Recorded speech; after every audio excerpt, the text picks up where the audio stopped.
అంటే మీరు ఎప్పుడు క్లాసిక్ క్యారెక్టర్స్ ఒక ఇంపార్టెంట్ రోల్సే చేశారు. గ్లామర్ వైపు అసలు ఎప్పుడు పోలేదు మీరు.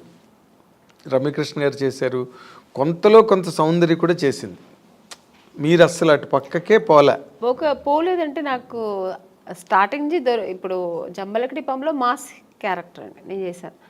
తర్వాత ఏంటో ఆఫ్టర్ ఇమ్మీడియట్గా నాకు మిస్టర్ పెళ్ళాన్ దొరికింది. మిస్టర్ పెళ్ళాన్ తర్వాత చూసారంటే ఇంకా టోటల్గా హోమ్లీ క్యారెక్టర్స్ దొరికింది నాకు. ఒకవేళ నేను ఆ ఫేస్ నా బాడీ స్ట్రక్చర్ సెట్ అవుతుందేమో కానీ అందరూ ఆమెని అంటే ఇలా ఉంటేనే బాగుంటుంది, శారీ కట్టుకుంటేనే అందంగా ఉంటుందని. సో నాకు అలా బ్రాండ్ వేస్తారనమాట. అప్పట్లో జయసుధ గారికి ఉండేది అది. జయసుధ గారికి ఎలా ఉంటుంది, ఆవిడ ఎప్పుడు మాస్ అంటే అడవి రాముడు అవన్నీ చేశారు కానీ చేశారు, సహజ నటి అని ఒక ముద్ర వేసి ఆవిడని అలా పక్కన పెట్టారు. ఎంత బిజీగా ఉన్నా ఆవిడ అవే కైండ్ ఆఫ్ క్యారెక్టర్స్ చేసుకుంటూ వెళ్ళారు ఇప్పటి వరకు. బేసిక్గానండి ఈ మధ్య రోజుల్లో అంటే మీ టైంలో లేదు, ఏముందో బయటకు తెలియదు. బట్ ఈ రోజుల్లో ఈ కాస్టింగ్ కోచ్ అని మీరు ఒక సీనియర్ యాక్ట్రెస్గా, ఒక సక్సెస్ఫుల్ హీరోయిన్గా, ఒక డిగ్నిటీ అవన్నీ నిలబెట్టుకుని ఇన్నాళ్ళు ఇండస్ట్రీలో కంటిన్యూ అయిన ఒక స్టార్గా ఈ ఈ డెవలప్మెంట్స్ చూస్తున్నప్పుడు మీకు ఏమనిపిస్తుందండి? అంటే ఈ ప్రజెంట్ హీరోయిన్స్ ఫేస్ చేసే ఇష్యూస్ కానీ, లేకపోతే ఇండస్ట్రీలో వచ్చిన మార్పులు కానీ. అంటే హీరోయిన్ ఇప్పుడు ఫేస్ చేస్తున్న ఇది సావిత్రి గారి టైంలో నుంచి ఉందండి. ఓకే, ఇప్పుడు మీరు చెప్పేది ఏంటంటే హీరోయిన్స్ డిఫరెంట్ ప్రాబ్లమ్స్ ఫేస్ చేయాల్సి వస్తుందని. ఆ ప్రాబ్లమ్స్ హీరోస్కి లేదు, హీరోయిన్స్కి మాత్రమే ఉంది. అదే కదా చెప్తారు మీరు. అవును, అది ఇప్పుడు కాదండి, అప్పుడు ఉన్న హీరోయిన్స్ దగ్గర నుంచి ఉంది. కాకపోతే అప్పుడు సోషల్ మీడియా, ఈ పబ్లిసిటీ ఇవన్నీ లేదు కాబట్టి తెలీదు. ఇప్పుడు అన్ని చిన్న విషయం కూడా ఇప్పుడు ఎలకపోయిందంటే పూలే పోయిందని ఇప్పుడు అంత ఎక్స్ప్లోర్ చేస్తున్నారు. చిన్న విషయాన్ని ఏమీ లేకుండా దాన్ని ఒక పెద్ద ఇష్యూలాగా చూపిస్తున్నారు. అంతే తప్ప ఎప్పుడు లేదండి ప్రాబ్లమ్స్ హీరోయిన్స్కి ఉంటూనే ఉంది. కానీ మనం చూస్ చేసుకోవాలి. హీరోయిన్స్గా అందరూ కష్టపడే వస్తారండి. ఎవరు వచ్చిన వెంటనే హీరోయిన్ ఎవ్వరు అవ్వలేరు. అంటే చేసిన ఆ హీరోయిన్స్ వాళ్ళకే తెలుసు. ఎవరికైనా ఆ వెనకాల ఒక కథ ఉంటుంది, వాళ్ళకి వాళ్ళ బ్యాక్గ్రౌండ్ ఉంటుంది, వాళ్ళు ఏం కష్టపడ్డారు, ఎలా వచ్చారనేది ఉంటుంది. కానీ ఇప్పుడు మనం చూస్ చేసుకోవాలి. రెండు ఉంటుంది, మంచి ఉంటుంది, చెడు ఉంటుంది.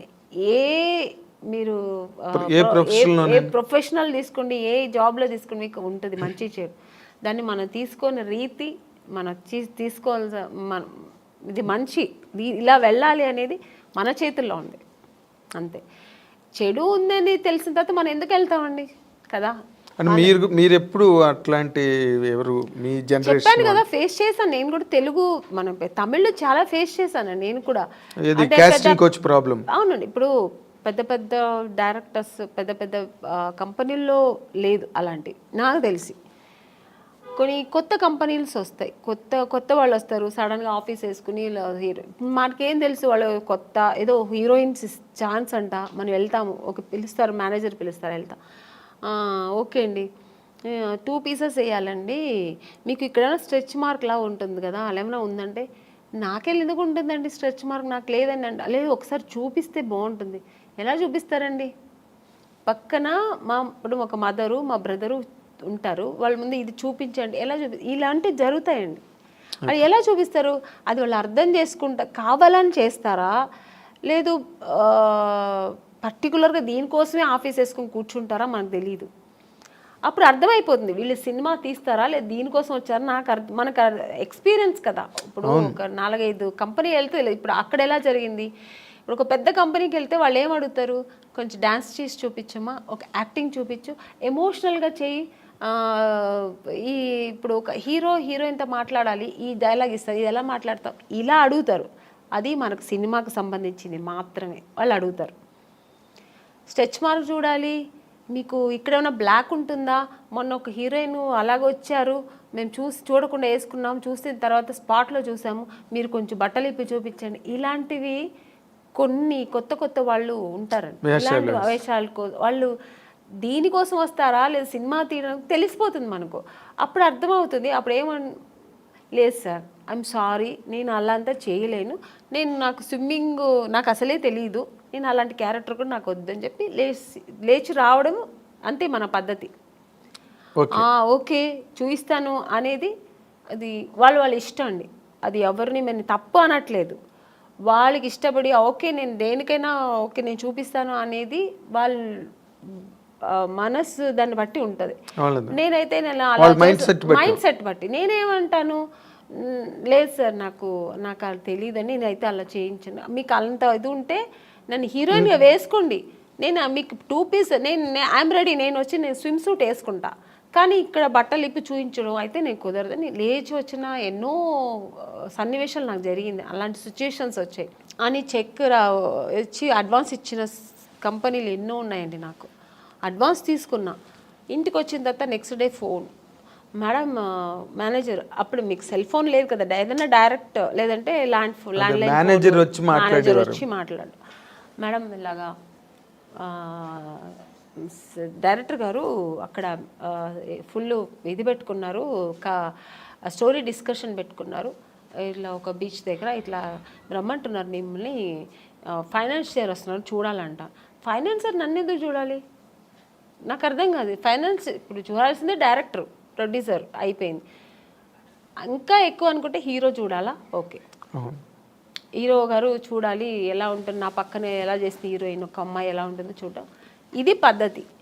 ఫైనాన్సర్ ఎందుకు చూడాలి నన్ను అనవసరంగా, నాకు అర్థం కాదు. కొన్ని రోజుల తర్వాత అర్థమయ్యేది, ఇంకోటి నాకు ఎక్కడ అర్థమయ్యేదంటే, మమ్మీ వద్దండి మీరు మాత్రం వస్తే చాలంటేనే అర్థమైపోయేది. కారు తీసుకొచ్చారు, ఐఎమ్ సారీ అని నేను రాను. ముందు మన అమ్మగారు అసలే పంపరు, ఒంటరిగా అంటే మా అమ్మ పంపించేది కదండి. లేదండి మా అమ్మాయిని అయితే ఒంటరిగా పంపాము.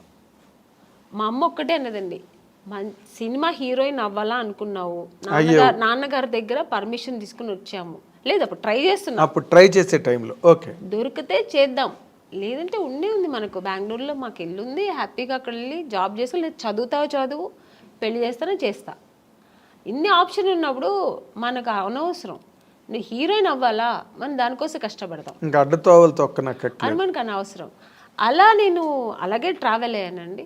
నాకు అలాగే ఒక మంచి కంపెనీ, మంచి డైరెక్టర్స్, హెల్దీ పీపుల్స్తో హెల్దీ దేవుడు మీ మరో విన్నాడు, తప్పు నాది 100% కీర్తనల్ని బాగా ఆస్వాదించాడు. ఒక్కొక్క కంపెనీ వెళ్ళొచ్చిన వెంటనే నేను ఫస్ట్ దేవుడా నాకు రేపు ఈ కంపెనీ రేపు నేను హీరోయిన్ అయిపోవాలి, సెలెక్ట్ అయిపోవాలి, ఇలాగే వేడుకునేదాన్ని. అదే కాకపోతే ఇప్పుడు మీరు ఒకటి గమనించాలి, మీరు అన్నారు ఇందాక సావిత్రి గారి దగ్గర నుంచి ఉన్నాయండి ఇలాంటి ఇండస్ట్రీలోని అని. కాకపోతే ఇప్పుడు సోషల్ మీడియా రావడం వల్ల, కానీ హీరోయిన్లే పోలీస్ కంప్లైంట్లు ఇచ్చి కొంతమంది బాంబే నుంచి వచ్చిన వాళ్ళు, లేకపోతే ఏదో మొత్తానికి అలాంటివన్నీ జరగడం, అవన్నీ యూట్యూబ్లో వాళ్ళు వచ్చి వీడియోలు రిలీజ్ చేయడం, ఒక రకమైన డిస్టర్బెన్స్ అన్నది కొన్ని అన్ని చోట్ల అని కాదు, ఇన్ని సినిమాలు వస్తున్నాయి ఎక్కడ జరగవు కానీ, బట్ జరిగినవి మాత్రం చెప్తున్నాను కదండి, ఇండస్ట్రీ పరువు తీయడానికినే వచ్చిన వాళ్ళు అయితే ఇది జరగదండి. ఇంకా వేరే థాట్స్ మీద వస్తారండి కొంతమంది. ఇక్కడ హీరోయిన్లు ఉంటారు, ఇలా ఉంటారు, మనం ఇది సినిమా తీస్తూ ఇది కూడా చేయొచ్చు అనే వాళ్ళు కొంతమంది వస్తారు. అక్కడ ఇలాంటి తప్పులు జరుగుతాయి. ఓన్లీ సినిమాని నమ్ముకొని సినిమాని లవ్ చేసి ఒక సినిమా మనకు ఇండస్ట్రీలో ఈ ప్యాషన్తో వచ్చేవాళ్ళు, కళాకారులుగా వచ్చేవాళ్ళు ఎప్పుడు అక్కడ ఈ తప్పులు జరగదండి. వేరే థాట్స్ కూడా ఉంటాయి చూడండి దాంతోపాటు, లేదంటే ఆ థాట్స్ మాత్రమే అనుకొని వస్తారు కదా, అక్కడ ఈ తప్పులు జరుగుతాయి. సో అక్కడ కొంతమందికి ఇలా జరుగుతాయి. అవును.